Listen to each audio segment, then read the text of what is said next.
Assalamualaikum warahmatullahi wabarakatuh. Sahabat Mukmin Studio, Ramadan, bulan yang penuh berkah, bulan turunnya Al-Quran, bulan kemenangan. Namun, tahukah kalian bahwa di bulan suci ini telah terjadi salah satu peristiwa paling heroik dalam sejarah Islam? Hari ini, kita akan menyelami kisah yang mengguncang Eropa, mengguncang dunia. Sebuah kisah keberanian luar biasa dari seorang panglima Islam yang tak gentar menghadapi 100.000 pasukan musuh hanya dengan 7.000 prajurit. Dialah Tariq bin Ziyad, sang penakluk Andalusia. Sebelum cahaya Islam menyinari tanah Spanyol, Andalusia berada dalam kegelapan, diperintah oleh bangsa Visigot yang keras dan zalim. Raja mereka, Rodrik, atau yang dikenal kaum muslimin sebagai Loidrik, berkuasa dengan tangan besi. Rakyatnya menderita. Kaum Yahudi, Kristen Aryan, dan bahkan rakyat biasa hidup dalam tekanan dan diskriminasi. Mereka butuh harapan. Mereka butuh keadilan. Di seberang laut, di Afrika Utara, Islam sedang berkembang pesat di bawah kepemimpinan Gubernur Musa bin Nusyair. Mendengar rintihan kaum tertindas di Andalusia, Musa melihat peluang. Bukan hanya untuk membebaskan mereka, tapi juga untuk menyebarkan risalah Islam ke bumi Eropa. Dan misi besar ini diberikan kepada seorang jenderal muda, mantan budak yang dibebaskan karena kecerdasan dan keteguhannya, Tariq bin Ziyad.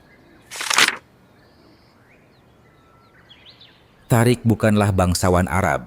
Ia berasal dari suku Berber di Afrika Utara. Tapi justru dari latar belakang inilah lahir keberanian sejati. Ia tak besar dengan kemewahan, tapi tumbuh bersama perjuangan. Ia menjadi simbol bahwa dalam Islam bukan keturunan yang menentukan kemuliaan, tetapi takwa dan kesungguhan. Ketika ditugaskan untuk menaklukkan Andalusia, Tariq hanya membawa 7.000 pasukan. Bandingkan dengan kekuatan Rodrik yang mencapai 100.000 prajurit lengkap dengan kuda, perisai, dan senjata berat. Namun, Tariq tidak gentar. Dengan penuh keyakinan, ia menyeberangi Selat Gibraltar yang kelak dinamai Jabal Tariq dan menjejakkan kaki di tanah Andalusia. Sejarah pun dimulai. Setibanya di pesisir Andalusia, Tariq memerintahkan sesuatu yang mengejutkan, bakar kapal. Sebuah langkah berani yang bahkan dianggap gila. Namun, inilah pesan kuat yang ingin ia tanamkan. Tidak ada jalan kembali. Kita tidak datang untuk pulang. Kita datang untuk menang atau syahid di jalan Allah.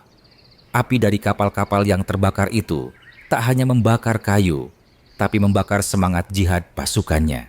Bayangkan, sahabatku, berdiri di tanah asing tanpa jalan mundur, hanya dengan iman dan keberanian sebagai bekal.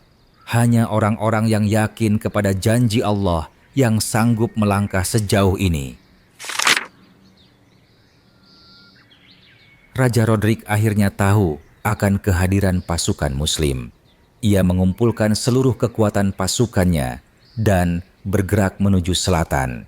Dalam pertempuran yang dikenal sebagai pertempuran Wadi Lakah yang terjadi selama 8 hari penuh, pasukan Islam menghadapi gelombang serangan brutal dari musuh. Namun, dengan kecerdasan strategi Tariq, pasukan Muslim dibagi dalam kelompok-kelompok kecil yang bergerak cepat, mengepung, dan menyerang dari berbagai arah. Ini bukan sekadar perang fisik, tapi perang strategi. Saat Hari Raya Idul Fitri tiba, kemenangan pun berpihak pada kaum muslimin. Rodrik tewas di medan laga. Kekuasaan Visigot pun runtuh dalam satu pukulan. Salah seorang panglima pasukan Rodrik bahkan berkata dalam keputusasaan, "Tolong kami, wahai Rodrik, karena ada suatu kaum yang telah turun kepada kami, dan kami tidak tahu apakah mereka berasal dari bumi atau dari langit."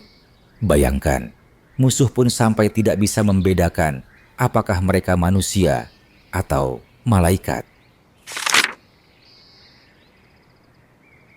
Setelah kemenangan besar di Wadi Laka, Tariq bin Ziyad melanjutkan penaklukan ke kota-kota besar Andalusia, Cordoba, Granada, Sevilla. Namun, yang paling menggugah hati adalah bagaimana rakyat menyambut mereka. Kaum tertindas yang selama ini menderita di bawah rezim Visigoth kini melihat harapan. Islam tidak datang dengan pemaksaan, tapi datang membawa keadilan, membawa perdamaian. Tak heran jika banyak dari mereka memeluk Islam dengan sukarela, menyatu dalam kehidupan Islam yang menjunjung nilai toleransi, ilmu, dan kebudayaan. Dengan jatuhnya Toledo, ibu kota kerajaan Visigoth, Andalusia resmi menjadi bagian dari dunia Islam. Dan dari sinilah akan lahir peradaban gemilang selama berabad-abad ke depan. Keimanan adalah kunci kemenangan.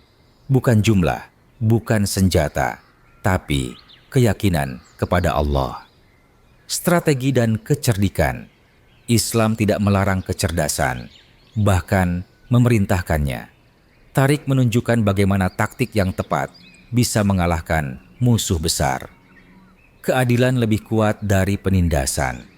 Pasukan Muslim tidak datang sebagai penjajah.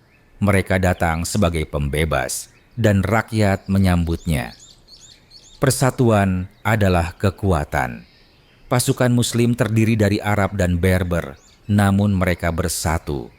Tanpa kesukuan, hanya satu tujuan, meninggikan kalimat Allah. Ramadan bukan bulan lemah, tapi bulan kemenangan.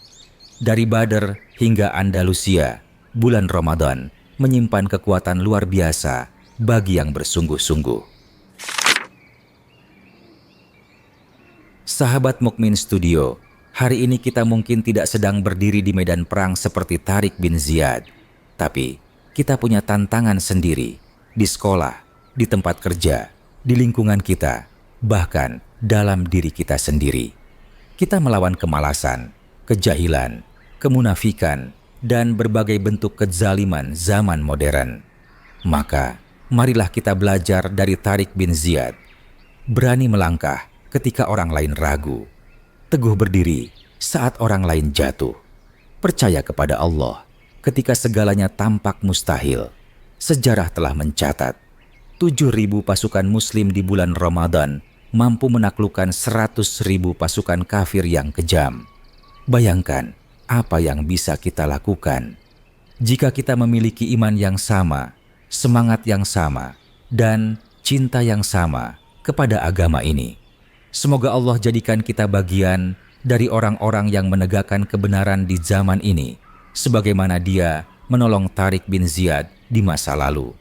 Jangan lupa like, komen, dan share video ini jika kalian terinspirasi. Dan yang paling penting, tekan tombol subscribe dan nyalakan lonceng notifikasinya agar kalian tidak ketinggalan kisah-kisah inspiratif lainnya dari Mukmin Studio Official. Wassalamualaikum warahmatullahi wabarakatuh.